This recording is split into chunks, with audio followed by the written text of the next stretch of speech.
Moving on to our next story, we're going to go over to the Gateway Pundit. This is one that's a little bit more close to home because this deals with Fani Willis hiding records of communications with January 6th committee after court finds her in default. Well, let me go ahead and come back here real quick.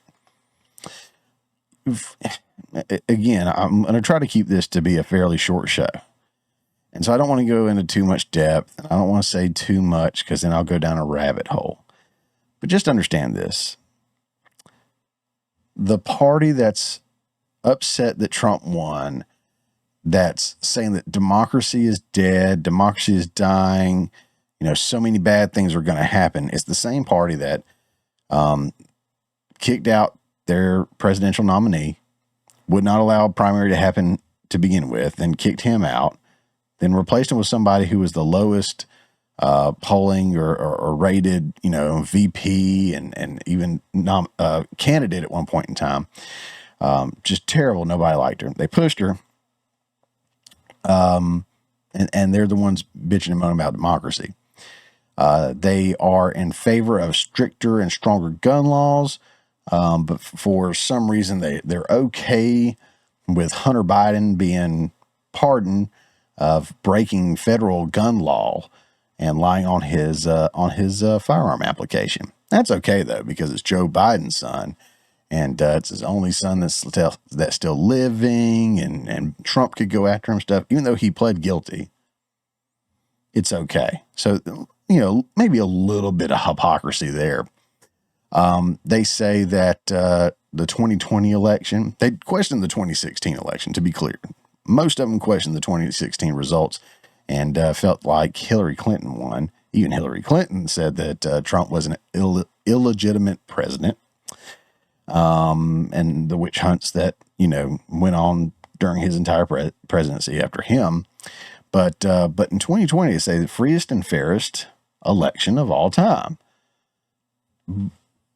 But there's so much evidence out there that would make one question it, from putting up the boards blocking the windows to the spikes, you guys know what I'm talking about, to the spikes in the overnight ballot counts, to so many other things.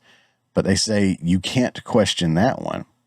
But yet here in 2024, there was a lot of questioning some stuff from their side, just like there was 2016, to be fair. So, the Democrat Party wouldn't be anything if they weren't hypocrites,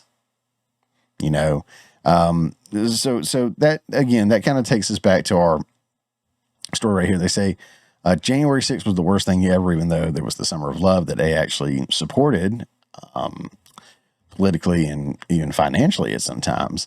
And right now with the, what's his name, Daniel Penny and his case and everything, they're upset, and I'm sure they would support riots in the streets and millions or billions of dollars in damages and whatnot.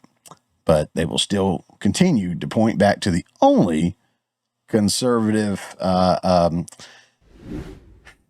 say riot, sure. The only conservative riot that they can point to, which may or may not have been I don't know what I can or can't say, but it may have been, I don't know if PSYOP is the right word, but federally funded, federally organized, federally infiltrated. You get me? So yeah, there's a lot of questions around that one. But right here we have from my wonderful state of Georgia, which turned red this time.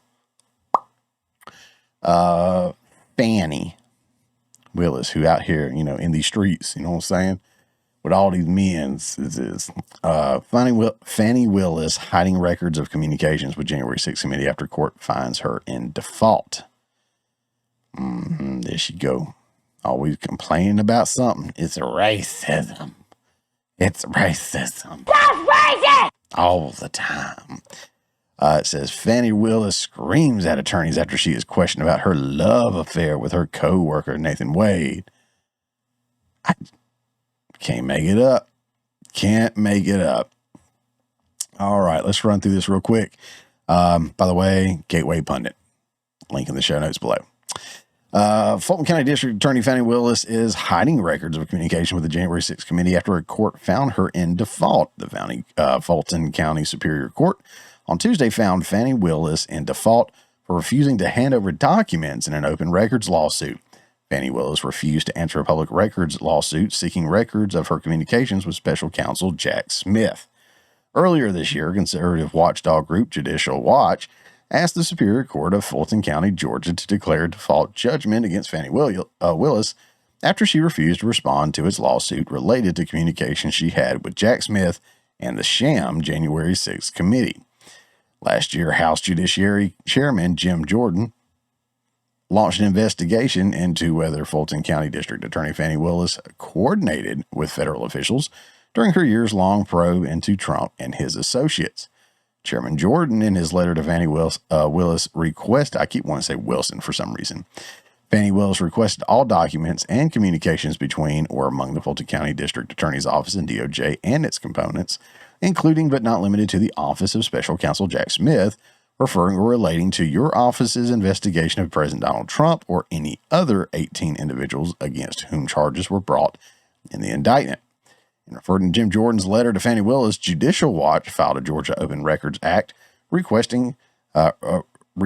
seeking records of her communications with Jack Smith. According to the Judicial Watch, the court ordered Willis to conduct a diligent search of her records for responsive materials within 5 business days and of the entry of this order. Within that same 5-day period, defendant is ordered to provide, ordered is in all caps, by the way, ordered to provide plaintiff with copies of all responsive records that are not legally exempted or accepted from disclosure, emphasis in original. Willis's office responded with 0 non-public documents. So I'm going to read this. This is a response. Again, before I do, let me go back here and just point out that Willis's team, court ordered Willis to conduct a diligent search of her records for responsive materials. So she was asked for specific communications, right? Between her and January 6th committee or, what's his name? Jack Smith, any of this stuff, right? And they said, okay, you need to go through your records, find them and turn them in. So it's kind of an internal investigation thing. Like you look into you and find the records, which leads to the response. Members of the district attorney's staff, having conducted a search as directed by the court, the office provides the following response to plaintiff's requests. Regarding all documents and communications sent to, received from, or relating to special counsel Jack Smith or any employees in his office, a diligent search indicates that no such documents or communications exist. All right, so they're saying that no documents exist, no communications exist. If that's true, good for them. If that is wrong, I am pretty sure that opens them up for some serious charges. Serious charges. Let's continue because there was a kind of a two-parter here. It says, regarding all documents and communications sent to or received from the United States House January 6th Committee, right? So you had the January 6th Committee communications and you had the Jack Smith communications. So this is now to the January 6th Committee. This is where it gets a little interesting. The United States House January 6th Committee or any of its employees, a diligent search indicates that any such documents and communications are legally exempted or accepted from disclosure under yada, yada, yada, subsection, this and that, blah, blah. Per the direction of the Superior Court's order, the office informs the plaintiff that the records are exempted, accepted from disclosure because they arose from the investigation, subsequent indictment, and prosecution in case number 23, blah, blah, blah, blah, blah, are subject to attorney-client privilege and are confidential work product. As a result, they are records in a pending ongoing criminal investigation and prosecution. Okay, so they're saying that they don't have to turn over these, but they do exist. They do exist. Documents or communication between her office and the January 6th committee do exist. That's pretty much confirmed here. And they're basically saying, but we don't have to turn them over. All right, so this is what Judicial Watch came back and reported. It says Judicial Watch announced today that District Attorney Fani Willis refused to release any non-public documents in response to a court order finding her in default for failing to respond to a Judicial Watch lawsuit seeking records of communications Willis had with Special Counsel Jack Smith and the House January 6th committee. Late yesterday evening, Willis's Open Records Department denied any records about Jack Smith existed and cited a series of legal exemptions to justify the withholding of communications with January 6th committee. The Willis office did release one already public letter to January 6th committee chairman Benny Thompson. The March 2024 lawsuit was filed in the Superior Court of Fulton County, Georgia, after Willis and the county denied having any records responsive to an August 2023 Georgia Open Records Act request for communications with the Special Counsel's office and or January 6th committee. In his lawsuits, Judicial Watch stated that Willis's representation about not having records responsive to the request is likely false. So they're saying that the statement about not having any records with Jack Smith is likely false. Again, if that can be proven, buddy, that's a whole can of worms right there. It's going to open up for Fani and her people.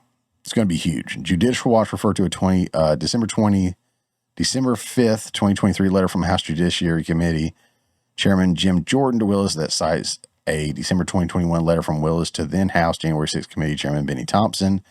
In that letter, Willis requested assistance from the committee and offered to travel to D.C.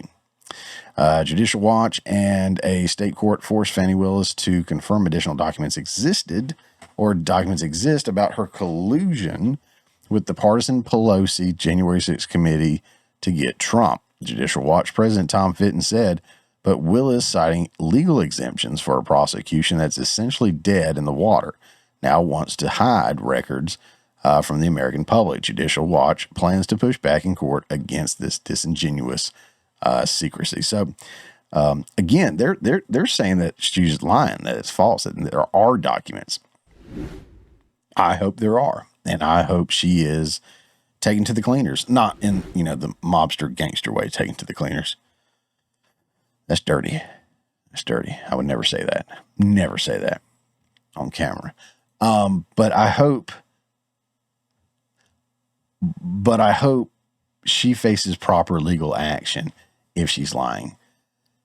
I hope that all these Democrats face proper legal action for anything that they've done wrong. Because Lord knows they've held Trump's feet to the fire. If he looked at somebody the wrong way, if he J-crossed, jaywalked one time, I mean, just anything. If he spit on the sidewalk on a Sunday in one of those towns that, that's one of those weird, things that are, against the law. You can't wear red shoes on a Sunday or something. Or I think in Macon, where I'm from, Macon, Georgia, it's something like you can't carry an ice cream cone in your back pocket. Which is probably why Biden doesn't hang out in Macon that much. But yeah, I hope they go after them like they went after Trump. I kind of feel like they won't. Again, I was saying earlier that I was on the Tea Party OG show, and I was talking about how I like Trey Gowdy. Trey Gowdy really went after people. He dug into them, really went after them. But as I think it was Philip pointed out, nothing really happened to these people. It's all for clickbait. It's all for the eyes, the clicks, the hits, the talking points, the whatever. But very, very, very seldom does anything ever come of stuff going to Congress like this and people going to trial. So who knows? Maybe we'll see something. Maybe we won't. But again, as a Georgia boy, I would love to see her go down in flames. Let me know what you guys think down in the show notes below or in the comments below, because you can't get to the show notes. Hey guys, thanks for checking out this clip from the Morning Mayhem. Remember, this is just a portion of the full show that comes out every Friday morning at 10 a.m. Eastern Time. If you hadn't already, don't forget to subscribe so you don't miss out on any of the full shows or these tasty little nuggets.